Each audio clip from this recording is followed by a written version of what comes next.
Hey everybody, another episode of On the Paint Table. This is my weekly show back from the dead where I talk about what I've been working on and what is coming up. So this week, man, I finished quite a few things. I finished off Warhammer 40,000 kill team Tombworld, got all the scenery done, painted my Deathwatch kill team, painted up all of the necessary, I didn't paint one miniature, and that one miniature I didn't paint is because he will not stay together, and that's the Geomancer. He's pissing me off. But all terrain's done. My first half of the Deathwatch kill team is done because, as I explained last week, I'm doing two kind of like separate runs with the Deathwatch kill team. I'm going to do kill team Typhon in between the two acts, basically, of Tombworld. So the first 3 episodes of Tombworld, then I'll do Typhon, then the second half will be Tombworld again. I need you guys to be able to watch and follow along with that over the next couple weeks, actually next couple months. It'll probably end up being 9 episodes because I forgot Typhon is a ladder campaign. There's basically like you go left or right when you win. So there's 6 missions, but you only ever play 3 of them because it's win-loss for the primary kill team if they manage to get through the Tyranids or not. So it'll be 9 episodes, 3 Tombworld, 3 Typhon, 3 Tombworld, as we go through that. I've also put together all of my stuff from Song of the Dormant for Warcrow, so I can start painting my Scions from that box set. Got my new Chaos Dwarves, my HELSMITHS of Hashut assembled and all primed up so I can paint them and play some more Spearhead. And yeah, and that's the work of this week. But I painted I painted what, the whole Necron kill team minus that Geomancer, plus 5 Deathwatch, plus the 6 huge wall sections. So it's been a big week. So let's take a look at what got done and what's coming up. All right, so here's this week's progress. Starting off, we got my kill team. Now, people kept asking what I had decided as far as my chapters, and I kind of went with weird ones. I went with the Brazen Claw, a White Scar successor for my my leader here, my Watch Sergeant. A Red Scorpion, because I actually had a huge Red Scorpion army from Forge World that I did for the Anphelion project, which was a Games Day display we did for Games Day Canada one year. I had a whole battle company that painted up. Which made me nostalgic. And then a Nova Marine, because they were one of my favorite Ultramarine successors for my Bombard. So this is my, not Stalker. Is he oh, I got the card right here. Actually, just look at the card. Just look at the card. He is the Marksman Veteran. So Marksman Veteran is a Red Scorpion. My Aegis Veteran I did up as an Iron Snake, the one Dan Abnett Space Marine novel that I loved. So I was excited to see one in there. And then I thought, just as a treat, do a Blood Angel. So my Stalker is going to be, or sorry, my Disruptor is a Blood Angel because, you know, that's not what you would expect. And then much in the same sort of like color scheme as the rest of it, here are my my sort of like constructing Necrons. You can see here's the Warriors I painted up previously. So I just kind of matched them. And we've got my Tomb Crawlers, the 2 of them. One with his like crazy teleport you to another dimension gun, which I think is gonna be really funny. I'm gonna write rules actually for like the little post-game sequence for the disruption gun for like what happens to you. Do you show up on time? Because you get lost somewhere down in the tomb. It teleports you around. I got my Macrocytes, the Warrior ones here with a variety of little cannons. This one's got the arc gun. These ones have little las cutters. And these guys actually don't get used. The last couple, so I think it's these 2, don't get used. They actually, I don't think, are in, yeah, they're not. There's just the Scarab Swarms, the Warriors, and the Warrior Macrocytes. You don't use the Repair one or the weird like Transport you one either. But they're all done, and then I finished up all my wall sections, so you can see the last of these sliding together. And I am pleased to report these are absolutely a joy to put together compared to the previous one of these. If they just use this connection system and redo the Galadark terrain, I will be incredibly happy because I loved the Galadark terrain. If it was as easy to put together as this, oh my God, I'd still be playing. The boarding actions would still be getting played. The doors pop in and out super easy. You can see they're just pressure fit. And with the exception of this guy right here, the slightly flexible one, right, which is the doorway that's kind of like an energy gate, the cool, what was that line from? Oh, I think it was from the Lego movie. The cool but slightly scary laser gate. It also pops in and out fine, but of course it's not solid. So you just gotta be a little more careful with it, but it just pops in and flex fits. And will just, again, slide in just fine to all these little connectors. So you can build your little dungeon in no time. So I'm really happy with this. I'm happy with how it turned out. I'm happy with how well it actually matched the stuff on the board too. For whatever reason, last week, there was this crazy like artifacting on the board that doesn't seem to be happening this week. I'm using literally the same camera. I don't know what happened with that, but the way that my silver matched the silver that was on here made me really happy, and I think turned out really sharp. So getting ready to do some fun dungeon crawling in 40K Kill Team. And that was primarily what I got done this week.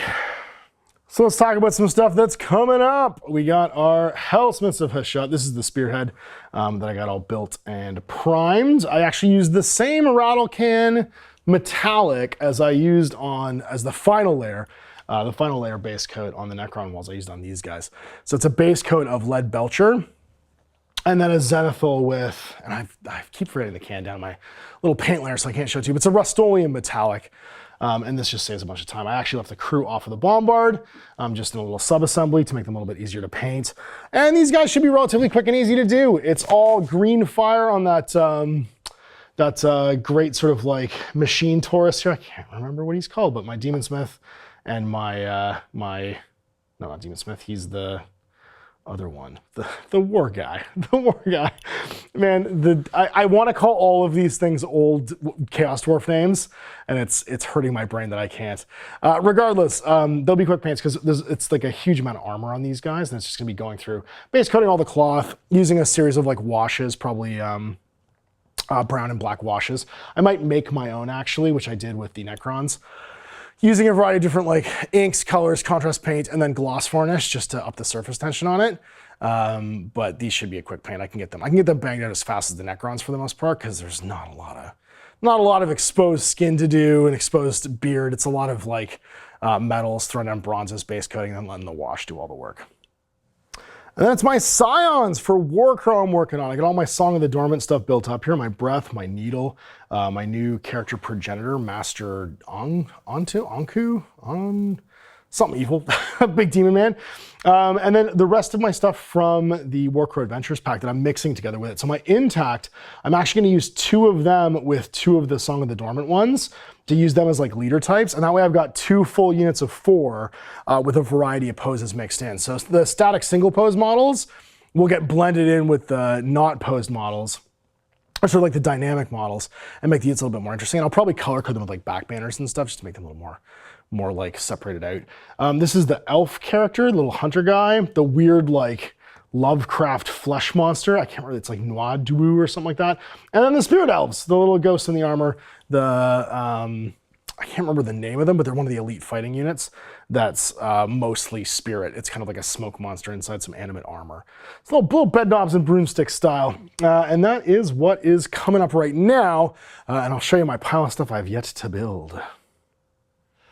And so with all that work done, there is plenty left to do, and this is my I gotta build list, because if I'm gonna be doing 3 episodes of Typhon in between the first and second half of Tombworld, obviously I gotta get this stuff done so I can infest my Hive Volcus. So the Volcus train obviously all long since painted, and I do have some test models already, a Termagant and a Pyrovore? Barbgaunt, painted up from my Leviathan box set. That I'll be using as my testers. But the plan is I need to make the baddies from Joint Ops here. The Joint Ops table is primarily, so 2 to 3 is a Bobgaunt. It's boxcars to get a Ravener, so I don't have to do a lot of Raveners. I'll probably paint 1 Ravener, 1 Von Rein's Leaper, a mess of Hormagaunts, a mess of Termagants, and then some Barbgaunts. So I'm thinking like half, it's what, 10 in here? So probably 5 Hormagaunts, 5 Termagants. The 1 Barbgaunt's probably gonna be fine. And then a Von Rein's Leaper and a Ravener. So I've got them on the table because I shouldn't get multiple Raveners, right? right? And then I've also got to do the train. So I pulled out all the models I need. This is the Hormagaunts from the Typhon box, some Von Rein's Leapers from my Leviathan, my Termagants to paint up here. To go with the one I already painted, I think there's 1, 2, 3, 4, 5, 6 on here. Yeah, so it'll give me 7 on here. 7, I'll give me 8, that should be fine. And then the Raveners from the Typhon box as well, which should be quick and easy and like not too hard to do. Luckily, this nice gribbly terrain is my next set of things to paint up. And I don't think from looking at the map that you ever have, like, this is nice and forgiving because I'm gonna mostly do it with sprays. So I'll do a pink spray, a beige spray, and then lots and lots of painting with washes, right? So the vast majority of this will get contrast painted, and that should save me a whole bunch of time. I might do no, I'll probably still do them with sprays, because even the big spires here have like this gribbly undertone that would all be in pink, and that way I can just do the hard chitness parts in the purple. That's how I did these guys. They're undercoated pink, washed with, are they undercoated beige? I gotta go back and watch my own video. I think I did them beige actually. And then washed with, I think it's the Corn Berserker one, and then obviously Leviathan purple, and a little bit of the Black Templar, and then just highlighted. So they're super quick and easy to do. And that'll get me all the baddies and NPOs I need. And I gotta paint my second kill team as well. So tell me in the comments what you think I should do chapter-wise for the other kill team. I have to do the Double-Headed Hammer, the Horde Slayer, because obviously fighting Termagants, I'm gonna do the Hellfire Heavy Bolter with the Flamethrower. The Blade Master, because that'll be my second leader, my Sergeant type with his Xenophase Sword. So those are my first 3.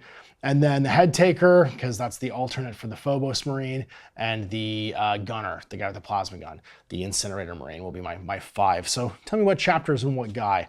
Lots of pads on there, and obviously I can scavenge for pads as well. So pretty excited about this one. Yeah, it's 2 of everything. So 2 big spires, 2 little, I don't know, whatever they honeycomb things. But there's 8 pieces of terrain I'll have to paint up. Oh no, there's more than that actually, yeah, isn't there? But map 1 at least is 8 pieces of terrain, and you use that. But the mission for this one is like you don't actually play all 6 missions through this one. There's like a cascading, yeah, you start with Delve the Xenosprawl, and then it's left-right. So I'm only ever gonna have 3 that I play through, and I can't plan for what it's gonna be, so I still have to paint all the terrain, have all the guys.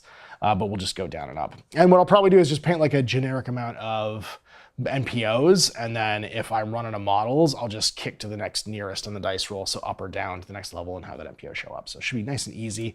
But I think most of the missions only start with like D3 plus 3 guys. So it's not that many rolls on the table. Yeah, Delve starts with during setup. Actually doesn't even, oh no, here we go, alarm raised. All NPOs are awoken, set up D3 plus 3 NPOs ready with a conceal order. Each of the first 4 must be as close as possible different brood nest, which is the big piece.